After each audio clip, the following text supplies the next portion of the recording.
हर कामयाब आदमी के पीछे एक औरत का हाथ होता है। पढ़े श्री राम उपासक की सत्य कथा। ओम स्टोरी टीवी एक यूट्यूब चैनल है जो आपको दुनिया भर की रोचक कहानियों के साथ जोड़ता है। हमारा चैनल अनूठी कहानियों को साझा करने का माध्यम है जो आपको मनोरंजन के साथ साथ विचार करने पर भी उत्तेजित करेंगी।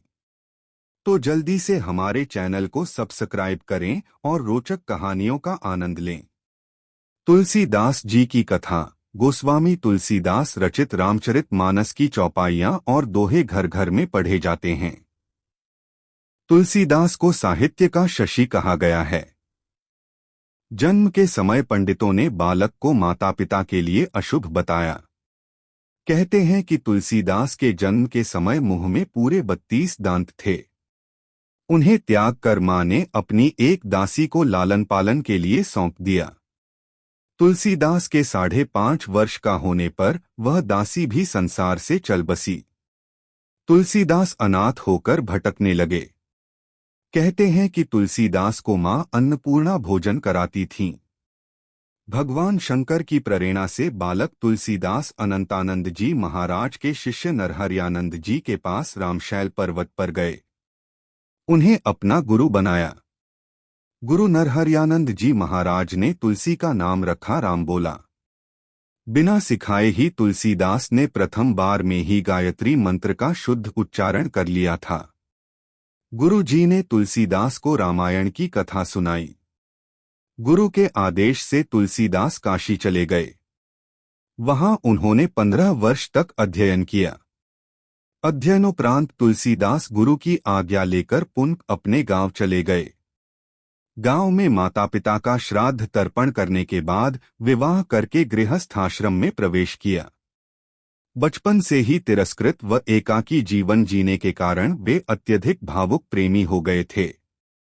एक दिन तुलसीदास घर पर नहीं थे तो उनका साला बहन को उनकी अनुपस्थिति में गांव ले गया। तुलसीदास को पत्नी का बिछोह सताने लगा। वह ससुराल की ओर चल पड़े।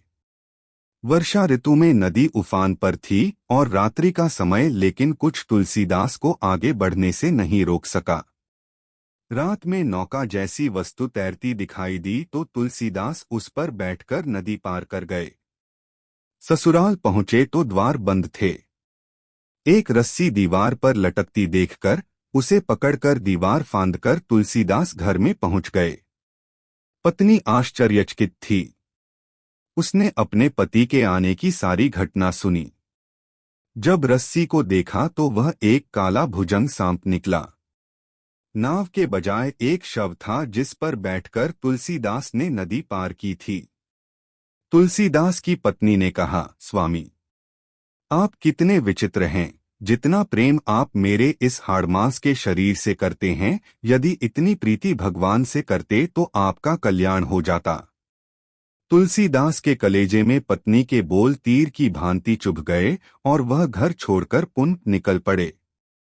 वह चित्रकूट पहुंचे जहां हनुमान जी के माध्यम से इन्हें भगवान श्री राम के दर्शन हुए।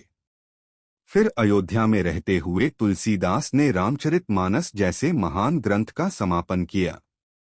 तुलसीदास जी का स्वर्गवास 126 वर्ष की आयु में काशी के 80 घाट पर श्रावण कृष्ण तृतीया शनिवार विक्रम संवत 1680 को हुआ था। चैनल ओम स्टोरी टीवी पर हर रोज एक नई कहानी आपका इंतजार कर रही है। तो जल्दी से सब्सक्राइब करें और हर नई कहानी का आनंद लें।